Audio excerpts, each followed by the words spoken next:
February 14, 2018, a day meant for love turned into a national tragedy. At 2:21 p.m., gunfire erupted inside Marjorie Stoneman Douglas High School in Parkland, Florida. Within minutes, 17 lives were taken and 17 more injured in one of the deadliest school shootings in American history. So February 14, 2018 started out for me like most other days. I had a long commute into work. I had a really important business meeting that morning, and I needed to be there early, so I left home early without a chance to say goodbye to my kids on their way to school, and especially Elena. Elena was kind of the heartbeat of our family, even though she was our youngest. Just a wonderful young lady that was full of life and possibilities. On February 14th, 2018, my heart stopped beating. Our fourth and youngest child,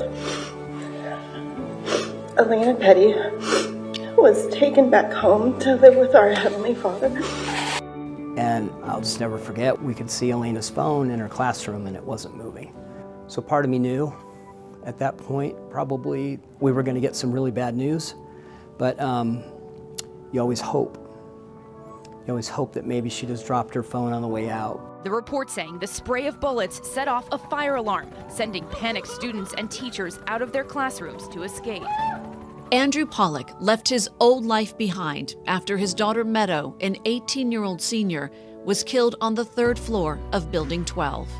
She was the youngest of my 3 children, and she was the most like me. She was very independent, and she was going to be very successful in life, but that got taken from her, and we'll never know. But I know in my heart that anything she would have wanted, she would have got. When my daughter wasn't answering the phone, I started to think the worst. And by nighttime, we knew that she was murdered. Those images from inside the high school showing the moments leading up to that deadly rampage and a series of apparent security failures by police and school officials. The release of surveillance videos and audio, all part of a scathing draft report from a Florida State Commission, shining a light on a host of fateful security missteps. It was horrific. Law enforcement was disorganized and chaotic. The school district didn't know how to respond. If we can't protect our children in schools, then who can we protect? Doors unlocked, the gates open, allowing crews to get inside undetected.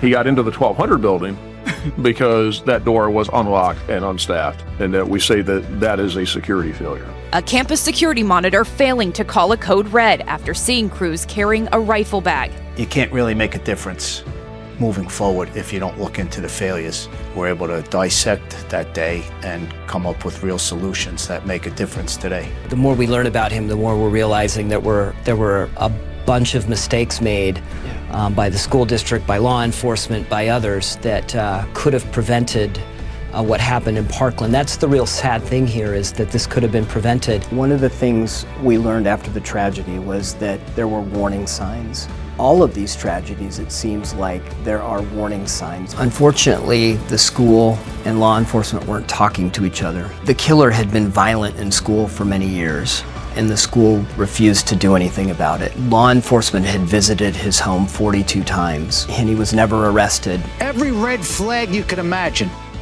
But the school didn't just miss these red flags, they knowingly ignored them. How many schools, how many children have to get shot? It stops here with this administration and me. It's just not right, and we need to come together as a country and work on what's important, and that's protecting our children. 5 minutes go by before police officers even enter the building.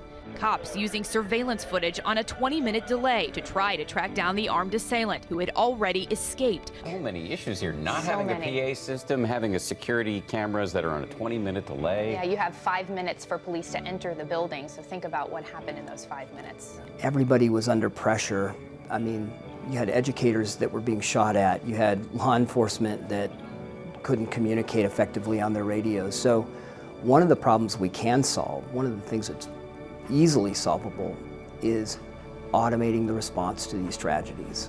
You can't rely on people in an emergency situation to act the way you think they're going to act. People don't even know what address they're at, you know, a lot of times when there's an emergency, or what floor they're on. I've seen technology where you could just take the human error out of it and make it as simple as you can when it comes to a response. And I know every second could be a life. That's why I stay in the fight. Ultimately, the solution is not in any single policy, not in any piece of legislation, and not in any activist fervent prescription. It is in our hearts, it's in our homes, in our communities, and through our faith. The problem of man against evil is as old as humanity itself, and we cannot face it alone. It is my hope that senseless tragic events like the one that took my dear daughter will awaken people across our nation that we need to work collectively to create a significant cultural shift. The year before the Parkland tragedy, Parkland was named the safest city in Florida. And Parkland was a place where these things didn't happen, but I'm sitting here today telling you that it can happen in your community. It can happen at your school. I'm working hard along with a lot of others to make sure it doesn't happen, but you should never let complacency take over. Parents need to demand that their schools are protected. And the best way to prevent the loss of life is to be prepared and to have a plan and to have a way to execute that plan effectively.